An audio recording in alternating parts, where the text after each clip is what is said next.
Hello and welcome everybody. We have the Global Lab patch notes for September 12th, 2025.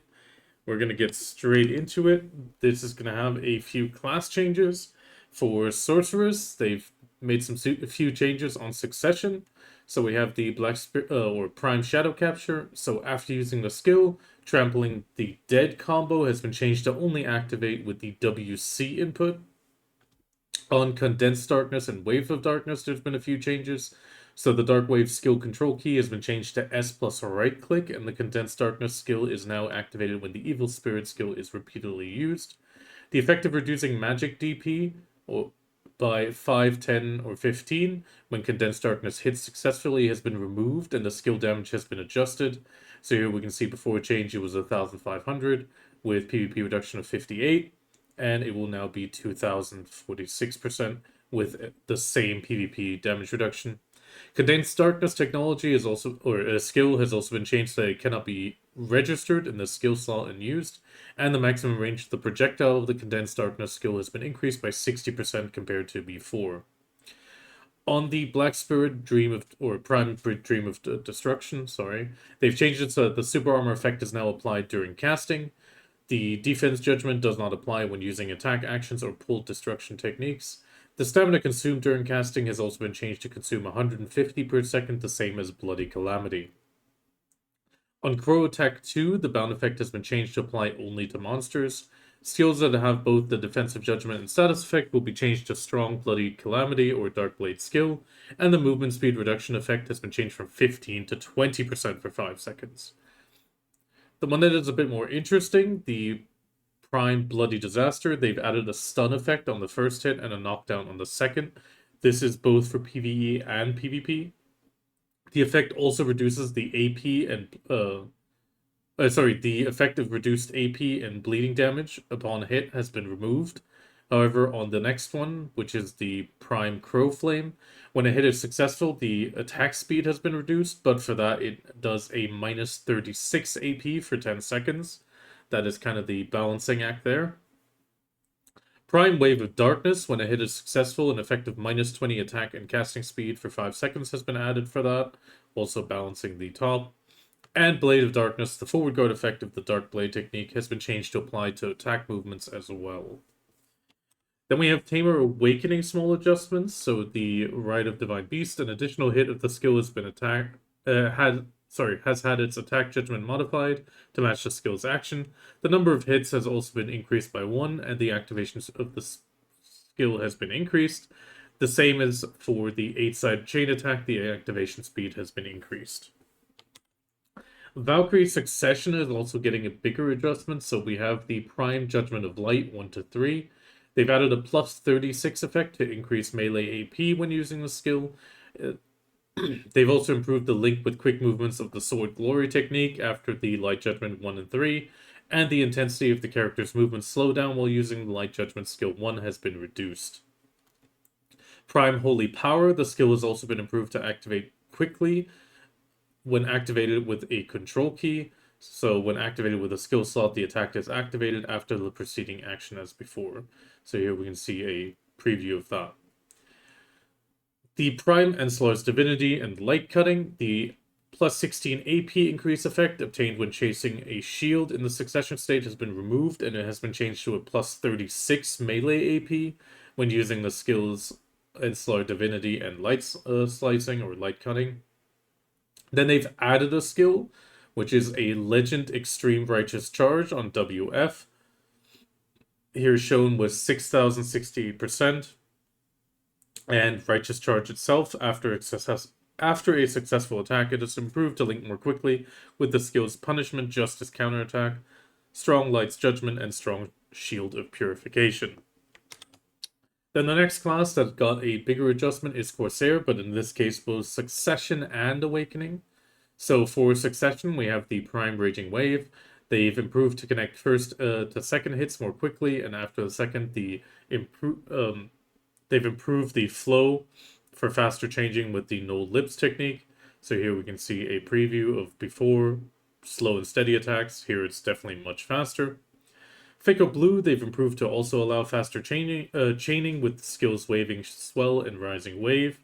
And then we have the big damage adjustments. So on the overflow skill, it's gone up to 6,200 with a lower PvP damage reduction rate. So even PvP damage increases here. The Raging Waves, damage going up to 4,012. Wave Strike also to 4,012.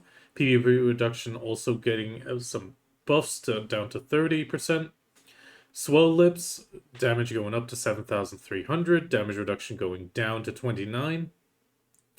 The Kiss of Null, or the Kiss of Null, I'm guessing is the original. 7,000% up with a PvP damage reduction down to 31%. So again, more PvP damage gain. The Prime Beats, the explosion hit damage is going up to 10,700. Again, PvP damage increase with 38% reduction ratio. Captain's Orders Commence, going up to 9,100. PvP damage reduction rate going down to 32%. Null Chigi Prime, the hit damage is going up to 4,900 on both the hit and wave strike, and the PvP damage reduction going down a tiny bit to 26.5%. Gushing Waves, damage going up to 7,300 and 9,800 on the final hit. PvP damage reduction going down to 32%. Prime Moretta, a refreshing spray of water, going up to 8,700 and 14,620. 3%, that is quite a big thing. And then the PvP damage reduction rate going down to 24%, so a lot of damage for PvP Corsair. Then the Prime Moretta, the Whale's Dream, damage going up to 3,600 and 9,100, with the PvP damage reduction rate going down to 40.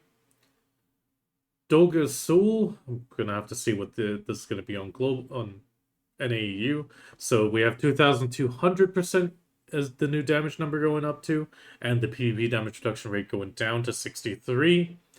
Jin, I don't know. Damage going up a tiny bit to 2,400. PvP damage reduction rate is at 53.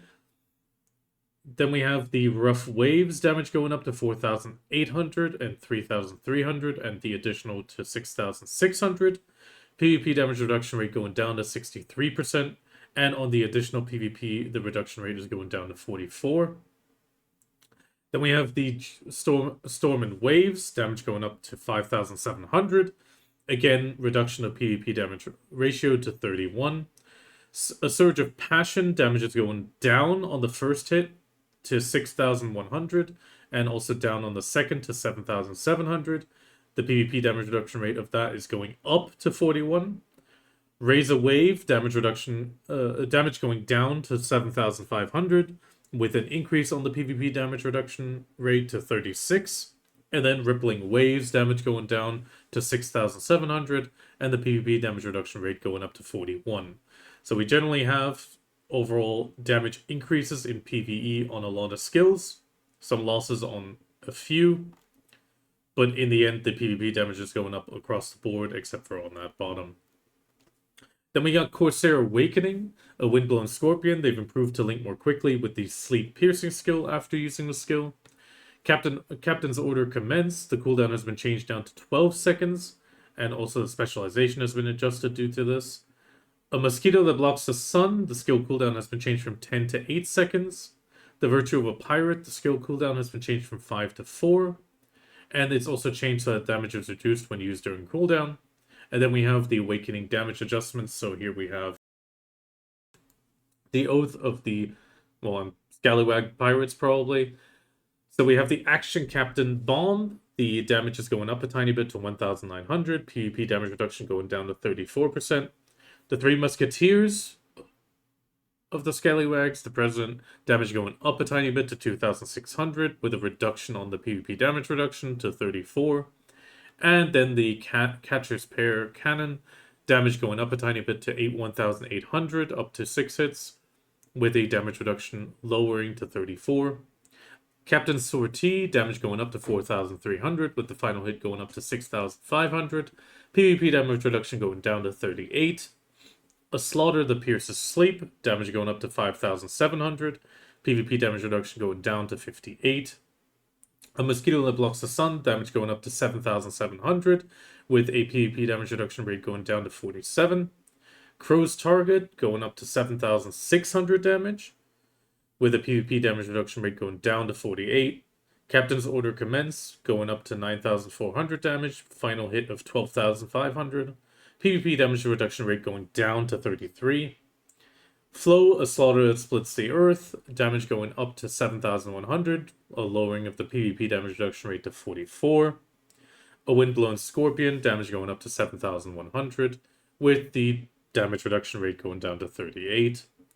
The Virtue of a Pirate, damage going up a tiny bit to 3,800 and 5,800. Again, lowering of the PvP damage reduction to 38. The Temptation of the Sea, damage going up a tiny bit to 5,200, with a reduction rate of 46. The Waterfall Effect, getting a tiny damage increase of around 50 from 10,041 to 10,091, but the PvP damage reduction rate is going down to 46.28. Close Combat Charge, damage going up to 8,100, PvP damage reduction rate also going down again to 48.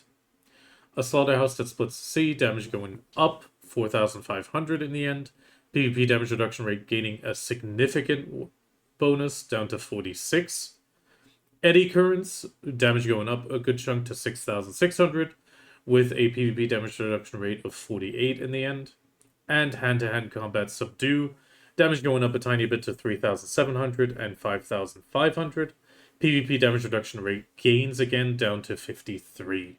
So overall, on Awakening, damage increases across the board in PvE, and the PvP damage reduction rate also giving some damage gains. Then we have Nova Awakening some adjustments. Didn't really think they needed it, but hey. Acceleration Deorbit, it's been improved so that it can be activated up to 2 times in a row by holding down the control key in any direction, regardless of the direction. The invincibility effect is also applied even when activated continuously. Way too much, to be honest. They're hard enough to catch as is. The skill's behavior has been changed, and it has been adjusted so that it can be activated continuously. Pretty much the same thing as before. And then Crossed Orbits Acceleration and the Acceleration Crossed Orbits, they've added the ability to left-click Royal Swordsmanship and Wet Skill, or flow the skill to chain when the skill is on cooldown. Drakania Awakening, Heritage Screening, which is pretty much the legacy skill. The passive effect has now been changed to grant the plus 18 AP and plus 15 attack speed regardless of in Hexy mode or Dragon mode. This is pretty damn strong.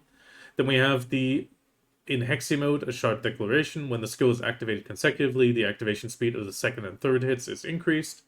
Same thing happens for the Spear that Pierces a Storm. When activated consecutively, the activation speed of the first and third hits is increased. Flow, Claws of the Spleen. After the skill, right-clicking and holding it will now be linked into the second hit of Storm Piercing Spear skill. The Roar that Splits the Earth, one of the powerful skills, the activation speed of the skill has been increased. Here we can see the speed definitely being significantly sped up. The damage of the following skills has also been adjusted. So here we see the Hexy Sharp Proclamation 3, damage going up on the first and second hit to 3,800, third hit to 5,400. The PvP damage reduction rate on the first and second going down to 39%, and on the third hit down to 46%.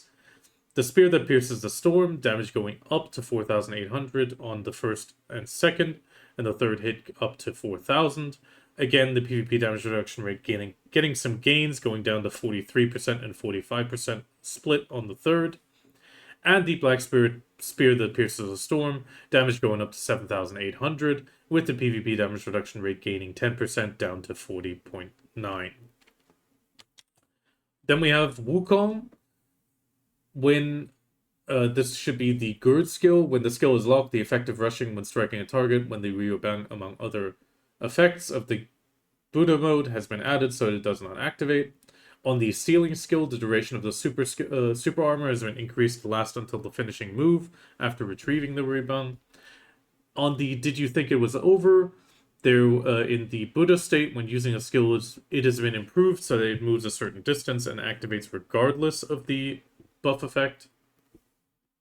Then we have some general class modification and changes.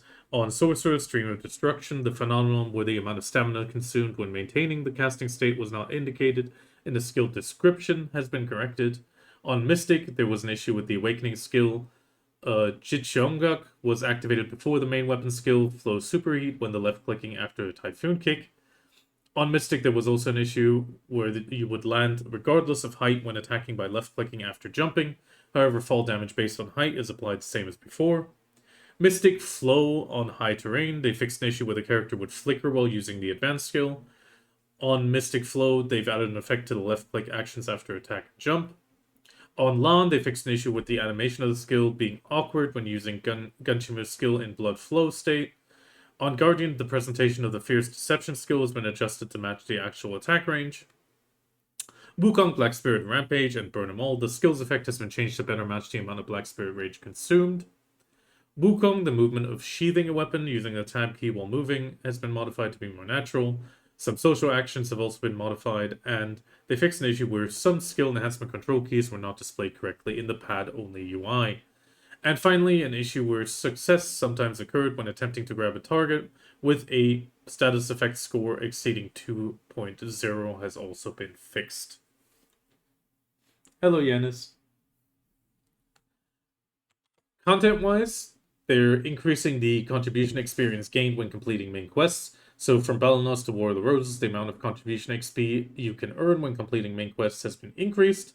There's also an adjustment of the experience required to increase contribution. So as the experience has been adjusted, your current contribution experience may display as 100% or higher after the update, and your contribution will increase when you acquire some contribution. So here we can see the required experience being the same from 0 to 50, but 51 to 75, there's a 48% increase. So here you can see decreases across the board, more significant up until 225. After 225, there's some smaller decreases. Then it gets sped up again at 276 to 300. Pretty much up until 375 again. Then it slows down, speeds up again at 450, up to 500. So overall, this should give you a bit more CP. If you are currently working on your CP, you might want to hold off and not do it via questing, but definitely concentrate on the hand-ins because you'll still get this applied. On the throne of Edania, or Edana, there is a changes coming.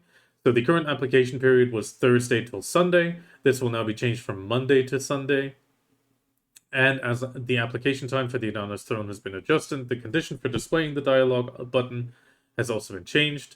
So it used to be displayed upon completion of the Edana Throne weekly quest. Now it's been changed if you have the terrain knowledge of that castle. The validity period for the Edana Challenge proof item has also been increased from 3 to 24 hours. So pretty much the validity period obtained before the update remains the same as before. So all tokens will have the same 3 hours. Edana's Throne, the Black Curtain feature, has also been added to the final Challenger versus Edana showdown. From the start of the battle until 1 minute remains, or until the end of battle, the area within the the curtain will shrink and we will reset at the end of each round. Edana's Throne, the final space or range inside the Black Curtain in the 10 battle has been reduced by another 25% compared to before. And on the Edana's Throne in Orbita's Castle, the battle location for the 10 Challenger Showdown and Final Challenger versus Edana Showdown has been changed to the following locations. So here we can see the big caldera. Then a nice little increase, the number of items that can be used with the function of the fairy skill, Continuous Care. 5 has been increased from 20 up to 25. This is a nice little increase. They also added a low chance to obtain the Fire Lightstone Distortion item when crafting a purified Fire Lightstone in the Residence. The Treasure Grade Fish, Polka Dot Stingray, and the Ironclad Stingray have been changed to no longer be available for Imperial delivery. If you did deliver them between August 27th and September 17th, adventurers who delivered them will receive silver coins equal to the difference between the trade delivery and Imperial delivery in your mail. The following items have also been added to the list of items that can be exchanged for Black Spirit Thought in the Unified Goods. So here you can get the Ancient Natural Magic Crystal, Gongung Fighting Spirit, I think that's Adamantine, Fighting Spirit, and Giant. Each item can be exchanged at any time by consuming 30 Black Spirit Thoughts. Then we have some changes on Zephyros Castle. The reward gimmick has been added when defeating Beelzebub. not even sure if that's the real name, haven't really been there, who appears during the battle in Zephyros Castle. During the Battle of the Zephyros Hunting Grounds, an effect was added where the ground turns black when the hatchery releases Kefra's energy. This effect will last until the reward gimmick that appears after defeating Beelzebub ends. The damage from some attacks of the Zephyros Castle mobs have been reduced by 20%, and the guard bonus damage has been increased by 10%, so your frontal guard will take more of a hit, but the overall damage has been lowered. Beelzebub's attacks now deal 30% additional guard damage, so again, frontal guard getting hit hard. Beelzebub has also been changed to require defeating one more group of monsters from the hatchery to appear. The killing motion when defeating a Shadow Knight has also been proved to be more natural. And due to changes in the way Zephyros Castlehound progresses, the probability of obtaining items when killing monsters has been adjusted. So the number of hardened lava chunks that can be obtained when defeating Beelzebub has been changed from 270 to 280, up to 340 to 350. And the number of trash loot when defeating Zephyros Shadow Knight has been increased from 26 to 28 to 28 to 32. And finally, the amount of Agris Fever consumed when killing the following monsters has been changed. So Thieves, Metis, and Shadow Priest has gone from 15 to 14, and the Shadow Knight has gone from 135 to 140. Then we have Tenebrae Castle. After being freed from the brainwashing, the Manticore's attacks have been changed to attack a wider area, targeting the remnants of the ancient Ator. Also, the time it takes for a Manticore to be freed from its brainwashing and sealed back into the altar after the gimmick of defeating the remnants of the ancient Ator has been reduced, and they've changed it so that the remnants of the ancient Ator disappear more quickly after death. Quest of Knowledge, the Edania region subquest. So new quests have been added to Edania again, so more stories about a food thief and a story. They've added a story about a wandering mercenary possessed by a black spirit. A story was also added about holding funerals for lower ranks and hearing from them about the meaning of the funeral. They also added a story about the Gate of Arieli, Gate of Paradise, located in Kunit Shelter. And they added a past story of Bahram and Ayaka, the Cabal of Hakinsha Temple. Then Occupation War and Node War. The location of the fortress and the Calphion occupation method base has been changed. This should be Hexi. Not quite sure which one's the new one, but it seems to either go from the top to the bottom or bottom to the top. People in Node Wars will definitely know which one is the current one. The title menu UI change has been finally updated with something that is quite big. So first off, the title color will now be displayed in the list with the actual title is applied. Also, if you require a new title, it will be now sorted to the top of the tab and title list for the day, and then mark with N or for new will be displayed. And the title application removal or cooldown, so title swapping, has been reduced from 60 to 30 seconds. That is quite nice. A small little adjustment as well. The glow color of titles displayed above the character's head, which was fixed to blue, has also now been modified to change naturally according to the title color. So this should make some of those color titles pop a bit more as well. And then we get into the fixes and changes. Overall, they fixed an issue where movement was not possible near certain coastal areas in the Solution Sea around Odalita Castle. They fixed an issue where calling Crocodolo with a horn in the desert would cause him to be in Doom form. They also fixed an issue where Crocodolo would move transparently when placed on water, and being called has been fixed. They fixed some issues where summoning an alpaca while it was in deep water would not work smoothly. I guess some people wanted to drown their alpacas. Then there was an issue where the durability of equipment when equipped and unequipped differed when hit by a mount, or durability of equipment when equipment was reduced has been fixed. So overall some repair issues. They fixed an issue where barter items would not be placed in the Chlorine's travel bag. Not quite sure what this is supposed to be, considering that this was supposed to be blocked now. They also fixed an issue where the critical hit potential was not applied properly in Arena Solaire. There was also an issue with damage proportional to maximum HP was not applied properly when the following monsters attacked. This was on Red-Nosed and the Phantom Knight. So in the quests, when constructing an annex, the building icon will now be displayed in the description when viewing the list of buildable buildings. Among the notification messages on the top screen, messages that were not displayed in the chat window have been modified to be displayed there. The unobtainable Relic Destroyer title has been removed from the title list. The text related to the weekly quest that was displayed when the weekly quest was not completed in Edana's Throne UI has been removed. The UI displayed above the NPC's head has also been optimized. The issue where the phrase not applicable was displayed inappropriately when applying an empty relic preset during the integration preset settings has been fixed. Marnie's Secret Room, they've improved the Labyrinth tab on the Personal Hunting Grounds UI so that an explanation appears when you hover over the question mark. The issue where there was no spacing in the notification messages at the top of the screen when reinforcement was successful has been fixed. They also fixed an issue where the feeding icon would not display a red shade when there was no food in the bag while the leader pet was summoned has been changed. Also, an issue where an Afu from logging activities would spawn inside of a rock has been fixed. When completing the quest Deadly Warriors, as a warrior, some dialogue was not displayed and the road guidance was not properly connected. This has been fixed.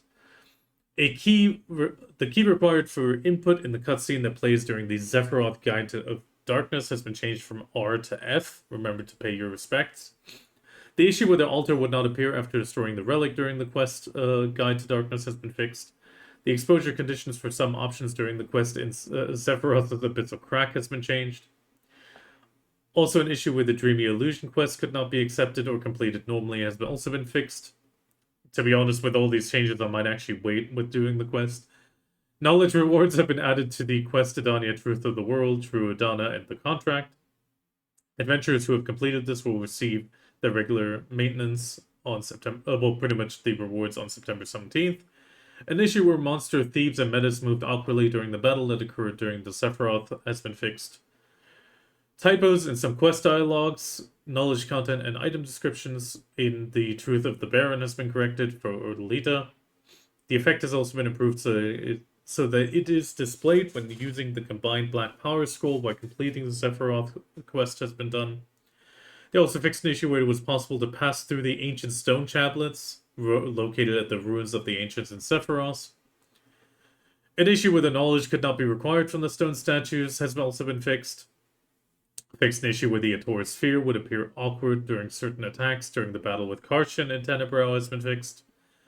Awkward location of the Goyen NPC at the Crossroads of Resistance has a fix.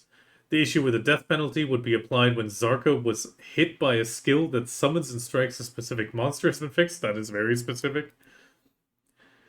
The issue where damage was applied properly when the ship cannon damage exceeded a certain value has been fixed. Also, when opening the items for Valk's Advice 1, 2, and plus 40, plus 60 will be granted respectively. If you open these, you will get your compensation on September 17th. They also fixed an issue where the failed Edana's NPC selling secret room tickets in each region of Edania would not appear when the character returned after traveling a long distance. They also fixed an issue where the following monsters in Papu Cranea were easily defeated or could not be damaged by basic attacks.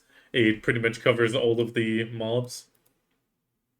And then finally we have 4 pad mode fixes. They fixed an issue where the keyboard guide was displayed in the notification message when the player was 20% or below health. The issue where the X button was displayed in the top right corner of the Abyss 1 equipment setup has been fixed. Oh god, hiccups. And they've added a guild member action notification message in the game settings. And they fixed an issue where item information could not be viewed, even when pressing the view details key in the fishing contest. Oh, damn, these hiccups. Okay, with this, the recap. The color titles, definitely very much needed. Some more quests, always nice. Can't really make a judgment on if this is good or not, but it does seem overall good. Yeah, I really need to drink water in a second. The fairy changes are pretty damn awesome. Oh god, Edana's Throne, definitely. Hopefully this fixes it. I don't think it actually fixes it overall. Yeah, the odds. CP XP increase, also really great. Should be nice for a lot of people.